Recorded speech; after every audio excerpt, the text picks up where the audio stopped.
says, we're almost finishing this book, last few, so he's going to do a little bit of a piece on Moshe Rabbenu, and then we're going to do a piece on Rabbi Akiva, B'ezrat Hashem. So he says that we know that of all the people who are considered Ne'eman means trustworthy, and a person who you can rely on, faithful. Who is he? The Navi says it's Moshe Rabbenu. As Hashem said, in all my house, I have no one who's Ne'eman to me like Moshe Rabbenu, meaning that he has the most faith in Hashem. We know that Moshe Rabbenu grew up where? As a prince in a king's house. And he was able to just have a life of pleasure, power, wealth. And what did he do? He ruined it for himself. He saw the Egyptian slave master beating the Jew. He got involved. He stuck his nose over there. Why?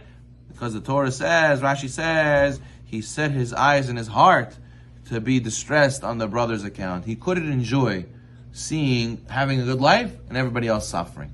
Therefore, a person who has Bal Nefesh, he's a sensitive soul. He's a soul who cares. He's a person who is very, very holy. He cannot. I know a guy. I said, "What happened to all your watches? You got rid of all your watches." He says, "Yeah, I can't. I sold them." He said, "Why'd you sell them?" He says, "Because I can't stand the fact that I have all these people around me who're so poor, and I'm going to wear this in front of them. How? It bothers me. Well, let me support them. Let me help them. Let me pick them up." So therefore, Moshe Rabbeinu was the same way. He said, "I could live a good life in the king's palace, but that's not worth it for me. It's not making me happy." So therefore, he saw his friends is suffering, as one of the 48 qualities of acquiring Torah is Noseh be'ol havero, to carry the burden of your friend's yoke. A person could say, his problem is his problem. My problem is not my problem. It's not my. I don't have that problem. Let him figure it out. No, he's your brother. Shame on you. You don't help him. How can you not help him? Moshe Rabbeinu was like this, and therefore we have to learn from Moshe Rabbeinu. And what? He took action. He didn't just stick his nose. He got involved. He put his life on the line. He killed the Egyptian. Now what happens? Midrash says, what were they looking for him? They wanted to kill him. They wanted to kill Moshe. He had to run out of the country. He became FBI's most wanted. He became from prince to FBI's most wanted. He had to run like an immigrant, like a refugee to a different country. How could it be? That's what it means. To go and do something. To get up and be a man. To get up and stand for your brother. Ends up being, he goes. And what? He showed the other quality of Ohev Mishpat. He loves justice. He stands up for justice. And he doesn't sit quiet when problems are going on. What did he do? He went to Midian. He went to Midian. Yitro's daughters were there. The Midrash says that the shepherds tried to stop them from taking water, and Moshe got involved. And he said, "Hey, it's wrong. Let the girls take the water." Well, he stood up for them. So you see again, Moshe Rabbeinu said something when he was supposed to say something. He married Tzipporah, and ended up being a shepherd for them.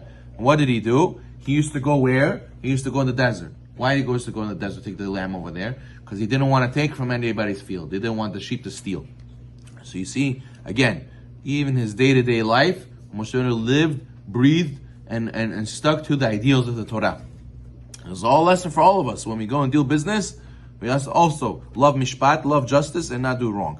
What happened? One lamb ran away. He chased it, and he said, "I can't leave one lamb behind. I can't leave anybody behind." And Hashem showed, look at all the Jewish leaders we had. They were shepherds. Why were they shepherds?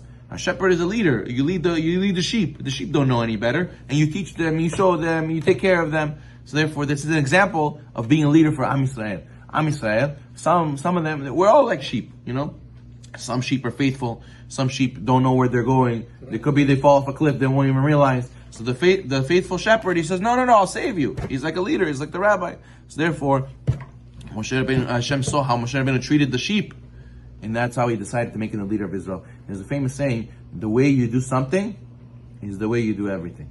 Meaning to say that if he was taking care of a lamb like this, that means he could take care of Am Yisrael. If he was even lazy with the lamb, or he didn't care for the lamb 100%, that means he doesn't care for other people in general. So therefore, that's how he's going to lead Am Yisrael. So therefore, a person has to take care. How you do something is how you do everything. What did he do? He went and he found, because he cared for that one lamb, where did he end up going? To the burning bush. And Hashem spoke to him. And Moshe Rabbeinu said, Hineni, I am here. I will go. He's go to Paro. And he said, no, who am I to go to Paro to go speak to him? Who am I? They're not going to listen to me. For what happened? 7 days. Moshe Rabbeinu was saying to Hashem, no. After all this, Hashem said, listen, I'm going to send you, and don't make me angry. He said, no, Aaron, my brother, don't Hashem, I don't want the job. Look how he cared for his brother. Look how he said, how my kavod come before my brother? No, let my brother go. And Hashem had to get angry with him to say, no, you're going to do it or nowhere else. And therefore Moshe accepted it. And he said, I know he's going to be happy. Yeah, exactly. So don't worry about it. Do you think he's going to be upset? He's not going to be upset. But the point is, for kavod, he didn't jump for kavod. He said, no, I want kavod the right way. What's the right way? My brother's here. Let my brother do it. If it's not my turn, it's not my turn. See how Moshe Rabbeinu was arguing with Hashem, telling him, Hashem, I don't want it. That's how humble Moshe Rabbeinu was. And what? Even if it means to redeem the Jewish people, Moshe Rabbeinu says it can't be, it's on the account of hurting one person. We know that Yaakov Avinu took the brachot, Esav cried. We'll give 3 coins in the morning, shahanit, for the 3 traps, right? For the Esav that cried, for when they took the brachot. We know that we suffer for this crying when? It says, Mordechai Za'ak Gdola Umara. He cried a great cry. Why? Because this that we made Esav cry a great cry. Haman is from Esav, from Amalek. Amalek is from Esav. So you see that what? Even if you do the right thing, if it made one Jew suffer, it's also something to be worried about. It's also something that's going to come back to bite you. And therefore Moshe Rabbeinu says, I don't want to be the leader. Even if it means making Aaron, makes Aaron suffer, I don't want to be the leader. So therefore Hashem told him, no, don't worry, Aaron won't suffer, be the leader. So we see how great it is to have humility and to run away from honor. The sages say, in your seat they will sit you, and by your name they will call you. If it's meant for you, it's meant for you. No one should ever grab power and grab kavod and demand it. If you demand it, they're going to give you fake kavod. It's not going to be real kavod. It's going to be like Stalin. Everybody's scared to not give you kavod, but they don't really care to give it to you. If you wouldn't be able to hurt them, they would not give it to you. The person has to earn it. The person has to come from Shamayim. Hashem has to give it to you, and then it'll be really meaningful. And finally, we see that what? All these life lessons. Why did the Torah tell all these stories? Is it just stories? No. It's a lesson for all of us in our lives. When we have to ask ourselves, like the Rambam says, each person has the power to become like Moshe Rabbeinu. We all have nitzotz.